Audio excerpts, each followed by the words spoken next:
Hey everybody, thanks for tuning in to the video. The story I'm going to show you is on CNN. They came out Friday today. And even though I'm not a big fan of CNN and a lot of us aren't, this story originally came out in online press that's not very reputable, if you want to say that, that I saw the past couple of days. And now that a more mainstream news is covering it, I thought I'd share it with everybody. And I'll go ahead and show this video from CNN. It's about 2 minutes long, and then I'll go ahead and then we'll talk about it. It was captured on surveillance video. You can see a brief streak of light, perhaps a flashlight carried by an attacker. Then come the sparks. They are bullets hitting the chain link fence that surrounds the Pacific Gas and Electric, or PG&E substation in San Jose, a station that feeds power to Silicon Valley. California Congressman Henry Waxman says it shows our electrical grid isn't adequately protected from both cyber and now physical attacks. This was an unprecedented and sophisticated attack on an electric grid substation using military-style weapons. The April attack occurred just before 1 in the morning. The snipers first went into an underground vault and cut telephone cables. A half hour later, they sprayed the substation with bullets for nearly 20 minutes, knocking out 17 transformers, according to PG&E. When police arrived, the shooters were gone, but they found more than 100 shell casings from a high-powered assault rifle.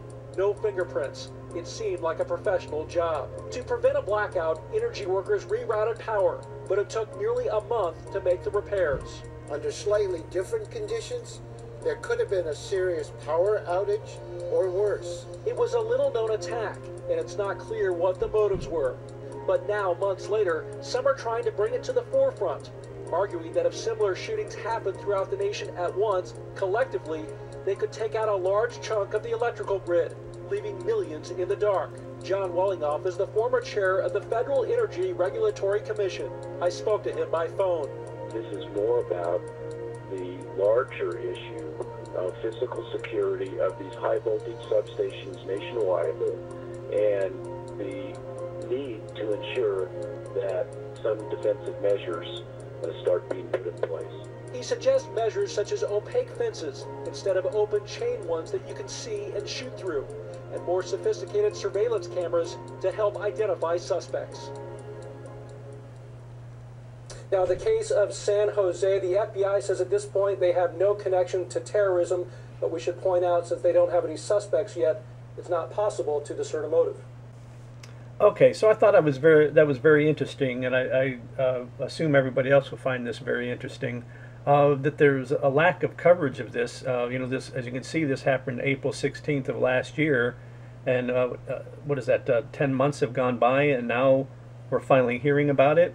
And in no way am I a big conspiracy theorist or anything like that, but it just concerns me that I haven't heard anything about this until, like I said, earlier this week, and then waiting for confirmation from a larger news group to come up with it. And for them to say they don't think it's terrorism, well, there's different forms of terrorism. You have foreign terrorism, you have domestic terrorism. And to cut phone lines and to shoot like 100 rounds, what they say, a high-powered rifle, an assault rifle, which we assume either an AK or an AR, and to try to put this substation out of commission, and for them to have to close it down for a month to do repairs. And then, of course, you see the video on them talking about that. If they did this a coordinated type event in other substations, millions and millions of people could be without power. And then, look what happened when there was the big outage a long time ago on the East Coast. A lot of stuff happened. And then, of course, if anybody had bad intentions, then they could do even worse things. So let me know what you guys think.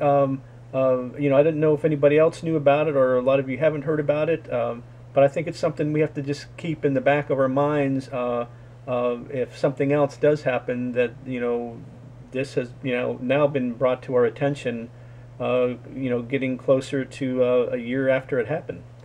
So let me know in the comments what you guys think. Thanks for watching, and we'll see you next time.